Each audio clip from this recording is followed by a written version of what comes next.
Namaku Bambang. Umurku 29 tahun. Asli dari Lamongan, Jawa Timur. Sejak usia 19 aku sudah jadi ABK, anak buah kapal. Bekerja di laut jadi satu-satunya cara buat bantu orang tua dan adik-adikku yang masih sekolah. Aku kerja di kapal penangkap ikan berbendera Taiwan.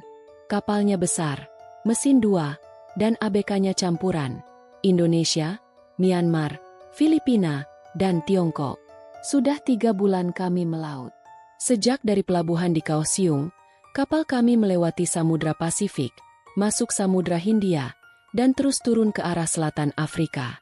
Target kami adalah tuna sirip kuning, ikan mahal yang banyak diburu di pasar internasional.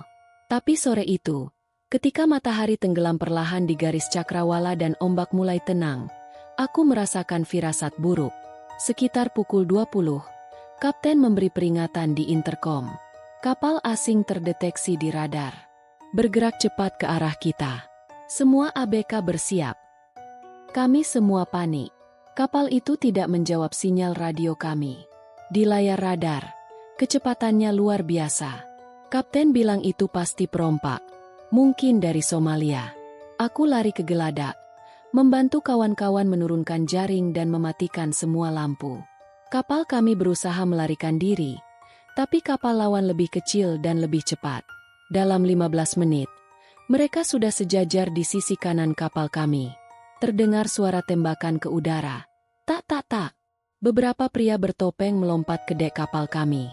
Mereka membawa senapan otomatis, AK-47. Ada yang mengacungkan parang, ada yang menjerit dalam bahasa yang aku tidak mengerti. Mereka memukul salah satu ABK Filipina karena mencoba melawan. Aku hanya bisa tiarap, menahan napas, berharap mereka tidak membidikku. Kami semua dipaksa berlutut. Satu persatu diseret ke tengah dek. Kapten kapal kami dipukul hingga berdarah di wajah. Perompak mengambil alih ruang kendali, mencabut semua alat komunikasi, memutuskan GPS, dan memaksa teknisi kapal membelokkan arah ke barat laut, menuju pantai Somalia. Malam itu terasa seperti neraka. Kami disekap dalam ruang sempit di bawah dek. Tak ada makanan, hanya air kotor. Tanganku diikat pakai tali tambang kasar. Beberapa orang menangis, termasuk aku. Tapi aku tahan suara. Aku tahu, kalau sampai mereka dengar aku lemah, aku bisa jadi sasaran. Dalam gelap, aku dengar suara salah satu perompak tertawa. Kalian bukan manusia. Kalian uang. Kami akan jual kalian. Satu persatu. Dek. Kata-kata itu seperti cambuk di pikiranku. Aku bukan lagi ABK. Aku bukan lagi manusia. Aku cuma barang dagangan di tangan para bajingan bersenjata ini. Besok pagi, mereka mulai merekam kami dengan kamera. Satu persatu disuruh bicara. Sebutkan nama, asal negara, dan minta tolong. Aku berdiri di depan kamera, bibir gemetar. Nama saya Bambang dari Indonesia, tolong kami disandra di Laut Somalia. Kata-kataku nyaris tak keluar. Di belakang kamera, laras senapan diarahkan ke perutku. Aku tahu, ini baru permulaan. Neraka sebenarnya baru saja dimulai. Mentari baru saja muncul dari balik cakrawala Samudra Hindia saat kami, 12 ABK, dipaksa keluar dari ruang gelap di bawah dek. Mata kami perih terkena sinar. Tubuh kaku karena tidur semalaman dalam posisi terikat.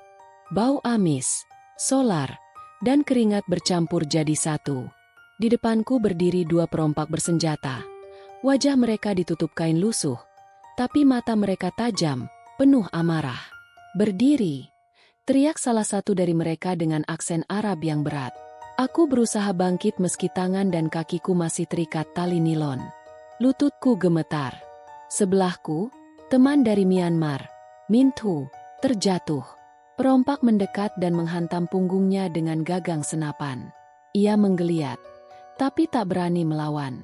Di belakangku, kudengar tangisan pelan dari Rico, ABK asal Filipina. Kami digiring ke dek belakang. Di sana sudah berdiri 5 perompak lain. Salah satunya memegang handicam kecil. Rupanya ini sesi rekaman sandera berikutnya. Kali ini, perintahnya jelas. Kami harus bicara lebih meyakinkan, lebih mengemis. Mereka ingin rekaman ini membuat keluarga kami panik, dan perusahaan kapal terdesak membayar tebusan. Satu persatu kami disuruh berdiri di depan kamera. Kali ini, senapan ditodong tepat di kepala. Bilang kamu akan dibunuh kalau uang tidak dikirim, kata salah satu perompak padaku. Aku mencoba bicara, tapi suaraku patah-patah. Saya, Bambang dari Indonesia. Tolong pemerintah, atau siapa saja kami disandera. Kalau tidak ditebus kami akan mati. Perompak yang merekam tertawa puas, lalu menendangku ke samping. Aku jatuh ke lantai dek. Badanku memar dan napasku terengah. Tapi aku tidak peduli rasa sakit. Yang kupikirkan hanya satu. Apakah orang tuaku akan tahu? Apakah Indonesia akan tahu kami di sini? Setelah sesi video selesai, kami dipaksa kembali ke ruang bawah. Kali ini, 2 orang ABK dibawa ke ruang mesin. Kami tak tahu kenapa. Mereka baru kembali malam harinya, lemas, dan tubuh penuh luka. Kata mereka, dipaksa membetulkan sistem navigasi dan membantu menyiapkan kapal untuk perjalanan baru, karena kapal akan dialihkan ke darat. Kapal penangkap ikan yang kami tumpangi awalnya adalah milik perusahaan Taiwan, tapi sekarang, perompak ini menjadikannya alat tawar-menawar. Kami hanyalah bonus dalam transaksi kejam ini. Selama 2 hari berikutnya, kami hanya diberi makan sekali sehari, nasi basi dengan kuah asin tak jelas. Air minum diambil dari drum besar, warnanya keruh. Seorang ABK dari Vietnam mulai muntah-muntah dan demam. Kami memohon pada perompak untuk memberinya obat, tapi mereka hanya tertawa. Kalau mati, mayatnya kami buang, kata salah satunya. Hari ketiga, kami mendengar pembicaraan di antara para perompak. Dari potongan kata yang kami pahami, kapal kami akan dipindahkan lebih dekat ke pantai Somalia. Katanya, lebih aman dan dekat dengan kamp utama. Kami tak tahu apa artinya, tapi sepertinya mimpi buruk ini baru akan bertambah panjang. Malam harinya, aku tak bisa tidur. Di sebelahku, Mintu memeluk lutut dan Komat Kamit berdoa dalam bahasa ibunya. Riko masih menangis diam-diam. Aku hanya menatap atap kapal yang gelap. Suara mesin berdengung pelan. Ombak menghantam badan kapal perlahan. Aku tak pernah menyangka, laut yang selama ini jadi ladang nafkah, kini berubah jadi penjara terapung. Setiap jam terasa seperti hari. Dan setiap malam, aku hanya bisa bertanya dalam hati, apakah besok aku masih hidup? Hari keempat sejak kapal kami disergap perompak Somalia. Saat itu pukul 4.30 dini hari. Kami semua terbangun karena suara tembakan di luar dek. Seorang perompak membuka ruang penyekapan dan menyeret kami satu persatu ke atas. Dari kejauhan, tampak siluet kapal kecil lain mendekat. Warnanya gelap, badan kapal berkarat, dan asap hitam keluar dari knalpotnya. Kapal itu lebih kecil dari kapal kami, tapi penuh dengan pria bersenjata. Pindah! Pindah sekarang juga! Teriak salah satu perompak dengan suara kasar. Kami dibagi ke dalam 2 kelompok. Separuh disuruh naik sekoci, separuh lagi, termasuk aku, dipaksa melompat ke kapal perompak yang lebih kecil dengan bantuan tali dan papan. Tanganku masih diikat. Tubuhku sudah lemas karena belum makan layak 3 hari. Tapi aku tak punya pilihan. Begitu naik ke kapal itu, aroma busuk langsung menyergap. Kapal ini lebih menyerupai bangkai terapung. Karung-karung penuh kotoran manusia menumpuk di sudut dek. Beberapa tong berisi air keruh dipakai sebagai tempat minum dan mandi sekaligus. Di pojok ruang mesin, ada 2 jeriken solar bocor, baunya menusuk. Udara panas dan pengap membuat kepala kami pusing. Kami dikumpulkan di satu ruangan sempit berukuran sekitar 3x4 meter, tanpa jendela. Lantainya basah dan licin. Ruang itu seperti sel penjara, tapi di tengah laut. Tak ada alas tidur, tak ada ventilasi, dan dindingnya hanya pelat besi penuh karat. Dari balik celah pintu, kami mendengar perompak berbicara menggunakan bahasa Somalia. Salah satunya menyebut kata Bosaso, sebuah kota pelabuhan di Somalia bagian utara. Sepertinya kapal ini akan menuju ke sana. Di kapal baru ini, Kami benar-benar kehilangan identitas. Kapten kapal kami yang sebelumnya dipukuli, sekarang hilang entah kemana. Perompak menggantikan kendali penuh. Satu persatu dari kami dipaksa menyebut nomor keluarga, alamat rumah, dan nomor paspor. Mereka mencatatnya di buku lusuh, lalu tertawa-tawa sambil menyebut nominal uang. Aku dapat $50.000 dari yang ini, kata salah satu perompak sambil menunjuk Riko. Aku mau $70.000. Dia dari Indonesia. Pemerintah mereka lembek, kata yang lain sambil menunjukku. Rasa malu dan marah bercampur jadi satu. Kami diperlakukan seperti sapi perah. Nilai hidup kami ditentukan seberapa banyak keluarga dan negara kami bersedia membayar. Hari-hari berikutnya, kapal terus bergerak perlahan. Solar hampir habis, dan kami berkali-kali berhenti di tengah laut untuk mengisi ulang dari kapal kecil lain yang tampaknya adalah rekan mereka. Setiap malam, gelombang besar menghantam sisi kapal, membuat kami terombang-ambing dalam ruang sempit. Beberapa ABK mulai sakit. Mintu demam tinggi, matanya sayu, bibirnya pecah-pecah. Riko mengalami diare parah. Kami mencoba merawat satu sama lain, tapi dengan alat seadanya. Satu-satunya obat yang kami punya hanyalah air laut yang kami tampung di botol kosong. Pada malam kelima, salah satu dari kami, seorang ABK tua dari Myanmar bernama Hlatun, mendadak kejang dan tak sadarkan diri. Kami berteriak minta tolong. Salah satu perompak datang, melihat sebentar, lalu berkata, "Kalau mati, buang ke laut saja. Jangan buat ribut." Pagi berikutnya, Hlatun meninggal. Tubuhnya dibungkus dengan plastik hitam dan dilempar ke laut begitu saja. Aku hanya bisa menunduk, menahan tangis. Di laut lepas yang luas ini, kami bahkan tak punya hak untuk dikubur secara layak. Dalam diam, aku mulai kehilangan harapan. Tapi di tengah keputusasaan, satu hal terus terngiang dalam pikiranku. Aku harus pulang. Aku harus bertahan hidup. Malam itu, aku menulis sesuatu di balik sobekan kantong plastik dengan sepotong besi karat. Bambang, Indonesia. Kalau aku mati, tolong kabari keluargaku. Aku sembunyikan di bawah alas lantai besi tempat aku biasa tidur. Karena siapa tahu, kalau tubuhku pun dibuang ke laut, mungkin catatan kecil ini akan sampai entah kemana. Hari ke-8 sejak kami disandra. Di dalam ruang sempit kapal berkarat ini, waktu terasa kabur. Siang dan malam tak ada beda.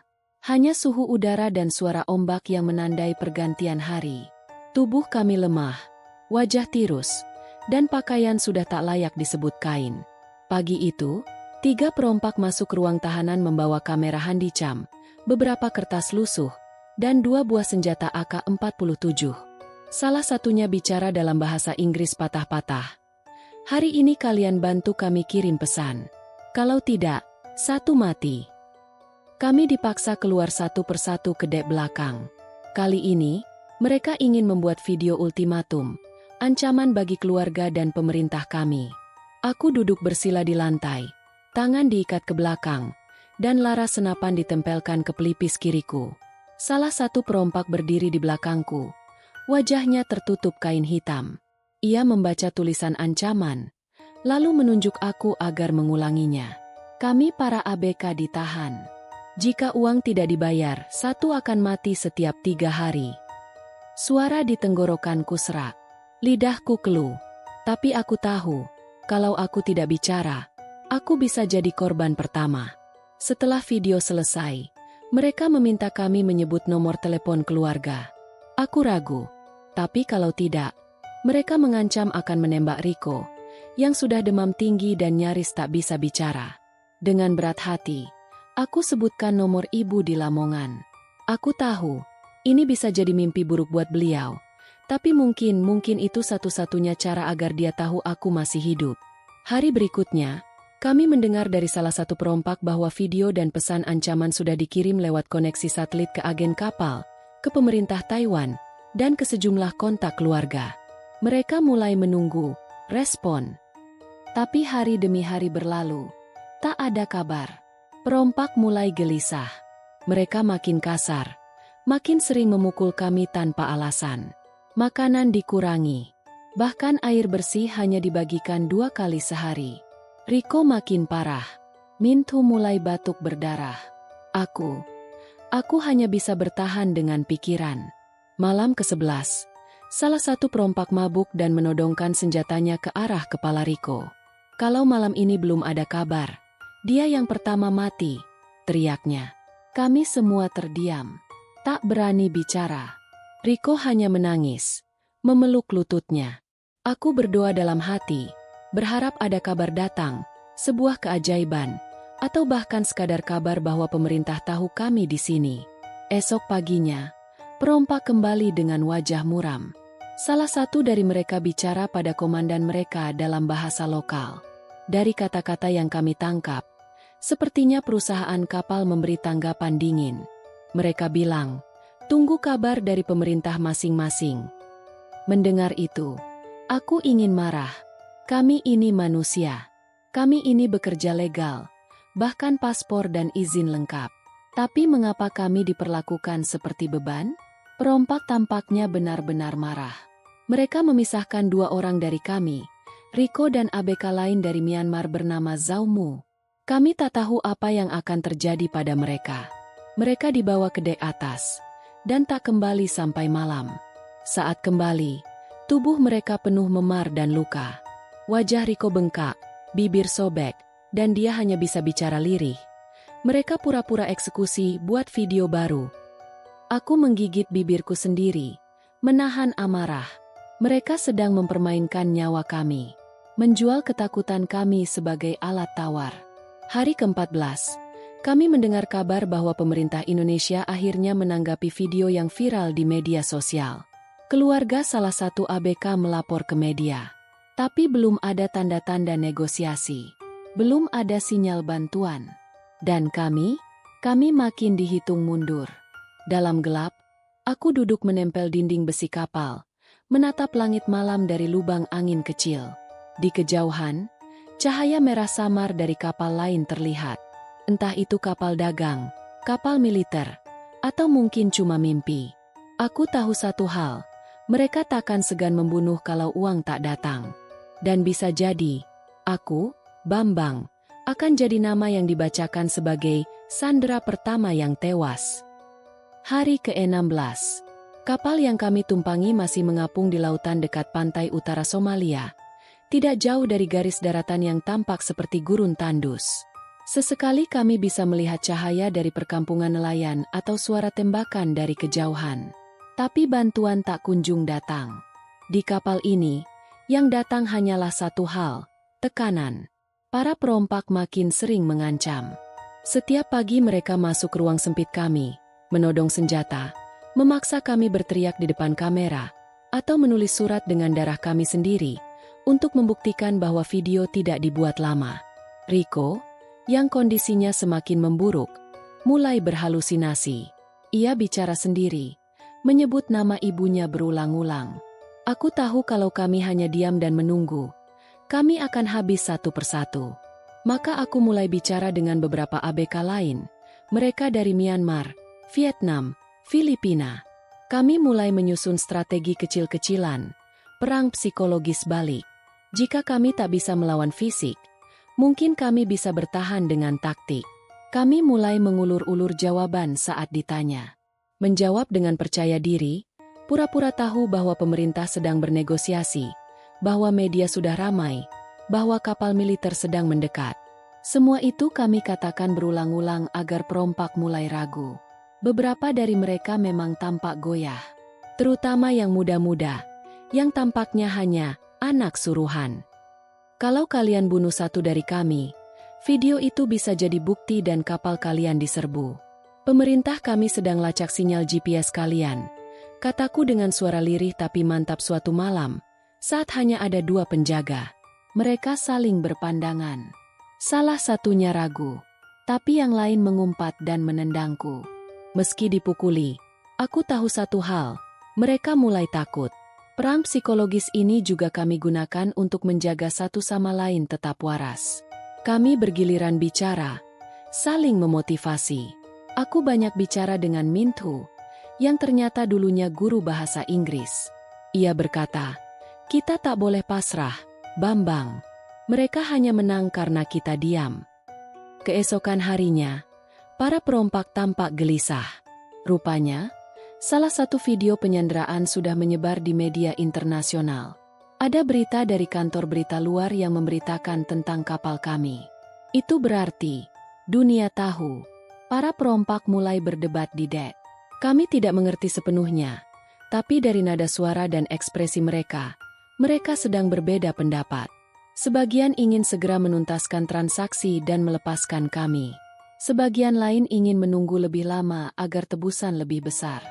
Malam itu, salah satu perompak, yang kami juluki si Kurus, mendekatiku diam-diam.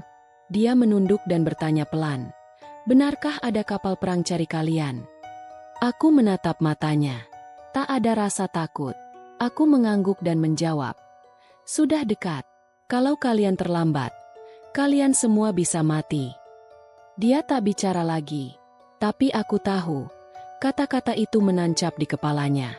2 hari kemudian, perompak mengumpulkan kami di dek. Komandan mereka berdiri di tengah, membawa ponsel satelit. Ia berbicara pada seseorang dengan bahasa Arab campur Inggris. Dari nada bicaranya, itu jelas suara orang dari luar, entah perwakilan agen, pemerintah, atau mungkin negosiator. Kami melihat wajahnya berubah. Dari marah, jadi waspada, lalu cemas. 1 jam kemudian, kami dipaksa membuat video baru. Tapi kali ini berbeda. Tak ada todongan senjata. Kami diminta mengenakan baju bersih, meski masih bau, dan bicara lebih manusiawi. Mereka bilang, "Katakan bahwa kalian diperlakukan baik." Aku hampir tertawa di dalam hati. Itu artinya negosiasi mulai bergeser. Mereka takut video kekerasan malah membuat mereka diburu.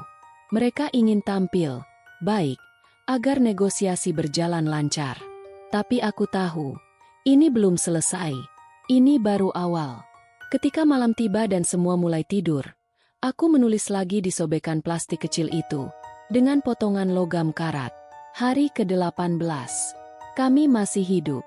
Tapi perang sebenarnya ada di dalam kepala. Tolong, siapapun yang membaca ini, jangan diam. Hari ke-21. Kami mulai bisa membaca ritme perompak. Siapa yang jaga malam, siapa yang sering mabuk, siapa yang gampang ditipu. Itu membuat kami berpikir untuk melakukan sesuatu yang tak terpikirkan sebelumnya. Kabur. Ide ini muncul dari Aung Su, salah satu ABK Myanmar. Ia dulunya mekanik kapal tempur. Ia hafal mesin, tahu konstruksi kapal, dan pernah menghindari bajak laut di Teluk Bengal. Malam itu ia berkata, "Jika kita tunggu lebih lama, kita semua akan mati. Kita harus ambil risiko." Aku ragu, tapi kenyataan menamparku. Riko makin kurus, Mintu batuk darah lagi, dan tubuhku sendiri mulai bergetar saat bangun. Mungkin benar, ini satu-satunya jalan. Kami mulai menyusun rencana diam-diam. Kami tahu bahwa sekitar pukul 2 hingga pukul 4, hanya ada satu penjaga di dek belakang. Yang lain biasanya tertidur atau sibuk berjudi di kamar mesin. Kami mulai menyimpan potongan logam karat untuk membuka ikatan, dan memperhatikan tali pengaman skoci. Rencana kami sederhana, kabur lewat skoci kecil, mengarah ke kapal dagang yang kadang lewat sekitar 5-8 mil laut dari posisi kapal kami. Tapi semua itu hanya mungkin kalau malam benar-benar gelap, ombak tenang, dan perompak lengah. Malam ke-23, langit mendung, tak ada bintang, tak ada bulan, gelap sempurna. Saat suara dengkuran para penjaga mulai terdengar, kami bergerak. Bambang, Aung Su, Zhao Mu, dan satu ABK Filipina bernama Luis merangkak perlahan keluar ruang tahanan. Aku, Bambang, berhasil membuka slot ventilasi kecil beberapa hari sebelumnya, cukup besar untuk satu tubuh dewasa kurus menyelinap keluar. Satu persatu kami keluar dan menuju dek belakang. Sekoci kecil menggantung di sisi kapal. Kami hampiri dengan pelan. Jantung seperti mau meledak. Tanganku gemetar saat mencoba membuka tali pengaman. Aung Su memberi aba-aba pelan. "Cepat, buka simpulnya." Namun, saat itu juga, Terdengar suara, klaaang.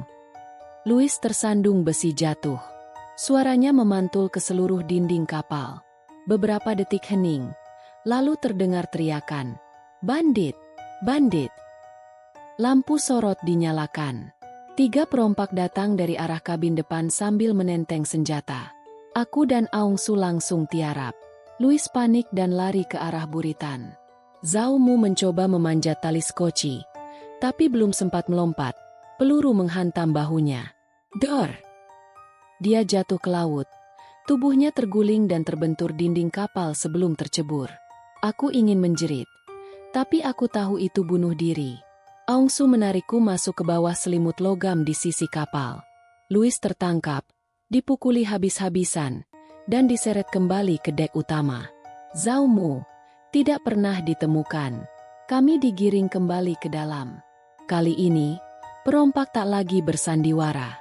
Komandan mereka marah besar. Wajahnya merah, urat lehernya tegang. Ia berteriak sambil menodongkan pistol ke kepala Louis. Ada yang kabur lagi. Semua kalian mati. Louis pingsan setelah dipukuli. Aung Su berdarah di pelipis. Aku hanya bisa menatap lantai besi, mencium bau amis darah Zhao Mu yang masih menempel di sepatu. Keesokan harinya, kami dihukum. Tak diberi air, tak diberi makan. Kami semua dikumpulkan dalam ruang mesin, panas dan penuh asap. Satu persatu dari kami mulai tumbang. Tapi dalam hatiku, aku tak menyesal. Karena malam itu, meski gagal, kami mencoba. Dan aku tahu satu hal penting. Kapal ini tak takluk karena senjata, tapi karena takut. Saat malam datang, aku menatap langit gelap lagi. Kali ini, tak ada niat kabur, tapi ada niat untuk hidup lebih keras. Aku berbisik pada diriku sendiri. Zhao Mu mati karena ingin hidup. Kita yang masih di sini, harus hidup karena dia. Hari ke-26. Laut tenang, tapi suasana kapal bergolak. Setelah percobaan kabur yang gagal, para perompak menjadi jauh lebih paranoid. Penjagaan diperketat, makanan makin sedikit, dan siapapun yang terlihat bicara terlalu banyak akan dipisahkan dan dikurung sendirian.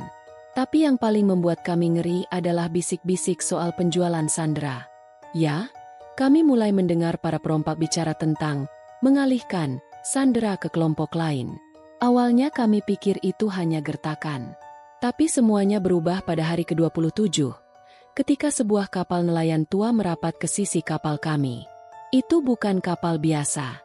Ada lebih dari 10 pria bersenjata di atasnya. Wajah mereka keras, mata mereka dingin. Salah satu di antara mereka berbicara lama dengan komandan perompak yang menyandera kami. Mereka tidak tertawa. Tak ada basa-basi. Hanya diskusi cepat dan isyarat tangan. Beberapa saat kemudian, 3 ABK Vietnam digiring keluar dari ruang tahanan. Tangan mereka diikat. Mata mereka ditutup kain. Salah satunya sempat berteriak minta tolong, tapi langsung dibungkam dengan popor senapan. Mereka dipindahkan begitu saja, dari satu kapal ke kapal lain. Seperti barang dagangan. Kami semua menatap dengan ngeri. Hanya beberapa meter dari tempat kami duduk, manusia dijual, dibagi, dipindah, tanpa suara. Kami tahu, itu bukan sekadar pertukaran tahanan. Itu transaksi. Entah uang atau barter. Nyawa kami diperdagangkan. Komandan kami kembali dengan raut wajah dingin. Tak ada penjelasan. Tapi saat aku mencoba mengintip ke ruang dek malam itu, aku melihat sesuatu yang tak bisa kulupakan seumur hidup. Daftar sandera, lengkap dengan nama, negara, dan nilai tebusan masing-masing. Namaku ada di sana. Nama, Bambang Wahyudi. Negara, Indonesia. Usia, 32. Status, ABK. Nilai, $70.000. Mataku terbelalak. Bukan hanya karena aku dinilai seperti komoditas, tapi karena aku lebih murah daripada beberapa ABK Filipina dan Taiwan yang bernilai hingga $150.000. Harga nyawa ditentukan oleh paspor. 2 hari kemudian, aku dan Louis dipisahkan dari yang lain. Kami dibawa ke ruang mesin yang lebih dalam. lalu dipertemukan dengan 3 pria asing. Salah satunya memeriksa wajah kami, membuka mulut kami seperti sedang memeriksa sapi. Ia bahkan menanyakan apakah kami pernah cedera berat. Lalu, tanpa basa-basi, ia memberi isyarat dan mencatat sesuatu di ponsel satelit. Aku mendengar kalimat yang bikin jantungku bergetar. Yang ini dikirim besok. Apakah aku akan dipindahkan seperti yang lain? Apakah kelompok baru lebih kejam? Apakah aku akan dibunuh? Malam itu aku tak bisa tidur. Aku bicara pelan pada Louis. Ia bilang, kalau kita dipindah, kita tak tahu akan dikemanakan. Bisa saja dijual ke milisi, ke pemilik tambang ilegal, atau jadi budak nelayan. Kupikir bajak laut adalah neraka terburuk. Ternyata, masih ada lapisan neraka lainnya. Pagi ke-30, kapal kecil kembali merapat. Aku, Louis, dan Minthu dipaksa naik ke atasnya. Tak ada penjelasan, hanya perintah. Aku sempat berteriak, "Kami bukan binatang, kami manusia." Salah satu dari mereka mendekat dan menamparku keras. Tapi aku lihat, matanya ragu, ada rasa bersalah di sana. Mungkin dia juga tahu, ini bukan lagi soal uang atau politik. Ini sudah jadi perdagangan budak modern. Kapal baru yang kami tumpangi lebih kumuh, lebih sempit, dan jauh lebih menakutkan. Tak ada nama, tak ada bendera. Hanya awak bersenjata dan 2 awak kapal yang terus berbicara dalam bahasa yang tak kami mengerti. Sore itu, saat matahari tenggelam, aku duduk di pojok gelap kapal bersama Louis dan Minthu. Kami saling menatap tanpa bicara. Karena kami tahu, kita bukan lagi tawanan. Kita adalah barang. Hari ke-31, kapal baru tempat aku, Louis, dan Minthu dipindahkan jauh lebih buruk daripada kapal sebelumnya. Tak ada nama, tak ada bendera, hanya suara mesin tua yang menggeram sepanjang malam, dan aroma amis darah ikan yang memenuhi udara. Tak ada tempat untuk tidur. Kami diberi tikar sobek dan sehelai kain lusuh untuk alas. Kami tak tahu di mana posisi kami. Lautan tampak sama, biru kelam dan tak berujung. Tapi wajah orang-orang di kapal ini berbeda. Mereka bukan sekadar perompak. Mereka pekerja keras, tapi dengan mata kosong. Tidak ada senyum, tidak ada suara. Seolah hidup hanya untuk menarik jaring, membersihkan darah, dan bertahan. Hari pertama, kami langsung disuruh kerja. Tanpa instruksi, tanpa makanan. Satu-satunya arahan adalah tendangan di punggung dan satu kata, kerja. Aku dipaksa ikut menarik jaring besar dari laut. Tangan melepuh saat bergesekan dengan tali kasar yang licin oleh lendir ikan. Louis disuruh mencincang ikan mati. Minthu memindahkan es batu besar ke ruang penyimpanan. Setiap gerakan kami diawasi. Lambat sedikit, dihajar, bertanya, dilempar kunci Inggris. Kami tak dipanggil dengan nama. Kami disebut nomor. Aku jadi nomor 4. Louis jadi nomor 5. Minthu jadi nomor 6. Makanan? Bubur encer sekali sehari. Air minum? Hanya setengah botol plastik untuk sehari. Toilet? Di belakang kapal, di atas laut, tanpa pelindung. Setiap malam, aku berbaring sambil menatap langit. Tapi tak ada bintang. Awan kelabu terus menggantung, seperti langit pun menolak memberi harapan. Aku mencoba mengingat wajah ibuku, suaranya, tapi semakin hari, bayangannya semakin kabur. "Bambang, aku takut aku tak akan pulang," bisik Minthu malam itu. Suaranya pelan, matanya sembab. Aku tak menjawab, karena dalam hatiku, aku juga berpikir hal yang sama. Hari ke-36, kami mulai mengerti bahwa kapal ini adalah bagian dari jaringan penangkapan ikan ilegal. Kami dijual untuk jadi tenaga kerja paksa, tanpa gaji, tanpa identitas, dan tanpa masa depan. Setiap hari kami bekerja 18 hingga 20 jam. Tidur hanya 3 jam. Sisanya, kerja dan kerja. Tubuhku mulai kurus, kaki sering kram, dan luka-luka kecil di tangan mulai infeksi. Tapi yang paling menyiksa adalah rasa tidak ada arti. Kami tak lagi manusia. Kami hanya alat. Salah satu ABK senior dari Sri Lanka, pria tua bernama Raffi, berkata kepadaku, "Jangan harap ada yang menyelamatkanmu. Di kapal ini, kalau kau mati, kau dilempar ke laut, dan diganti keesokan harinya." Aku ingin marah, tapi tak ada tenaga. Hanya sepotong keyakinan yang tersisa dalam kepalaku. Aku harus bertahan.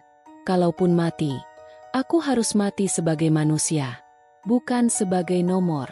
Suatu malam, saat badai mengguncang kapal, aku berani mencuri ponsel rusak dari laci kapal yang tak terkunci. Baterainya tinggal 3%.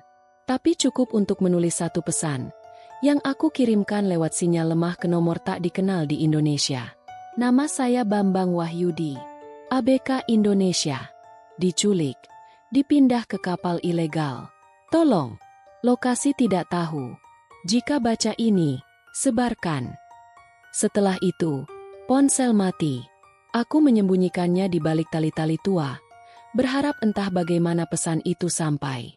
Keesokan harinya, kapal terus berlayar menuju lautan dalam. Tak ada tanda akan kembali ke daratan. Tapi malam itu, saat aku menatap cakrawala, aku melihat cahaya samar. Bukan bintang, tapi sinar lampu kapal lain di kejauhan.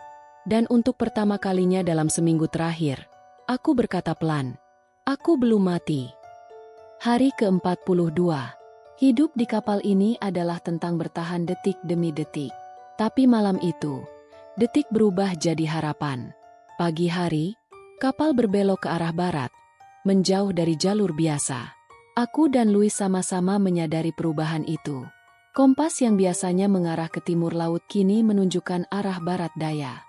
Arah yang biasanya dihindari karena patroli laut internasional sering melintas di sana. Sementara kami tetap bekerja seperti biasa, menarik jaring, membongkar ikan, membersihkan dek. Aku menyimpan satu rahasia kecil, ponsel rusak yang sempat kugunakan untuk mengirim pesan singkat itu. Aku tidak tahu apakah pesanku sampai. Tapi malam itu, sinyal dari kapal lain sempat terlihat. Hanya sekilas. Tapi cukup untuk membuktikan bahwa dunia luar masih ada. Hari ke-44. Raffi, si ABK Sri Lanka, menarikku ke sudut dek saat kami sedang membuang sisa ikan. Ia berbisik, "Kau yang kirim pesan itu, ya?" Aku langsung menegang. Ia melanjutkan, "Kemarin aku dengar kru bicara pakai radio. Mereka bilang ada patroli asing di sekitar. Kapten takut mereka dicegat. Itu artinya, pesanmu sampai, Bambang." Aku terdiam. Jantungku berpacu. Harapan kembali mengalir. Tapi bersamaan dengan itu, juga datang ketakutan. Kalau pesan itu benar-benar sampai, bagaimana jika kapal ini berbalik arah? Atau membunuh semua sandera untuk menghapus jejak? Hari ke-45. Radar di kapal kami menangkap 2 sinyal. Mereka panik. Kapten berteriak pada awaknya untuk mempercepat laju kapal. Mesin dipaksa bekerja penuh. Udara penuh aroma solar dan suara alarm. Dan saat itulah, aku melihatnya. Kapal patroli asing muncul di kejauhan. Bendera putih biru, antena tinggi, dan sorotan cahaya menembus kabut. Louis berteriak, "Bambang, itu kapal PBB. Lihat." Kapal patroli itu mendekat. Sirene terdengar. Awak kapal kami panik. Mereka mencoba mengubah haluan, tapi ombak semakin tinggi.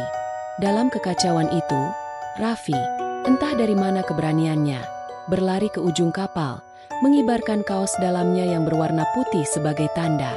Kru bersenjata memukulnya, tapi itu terlambat.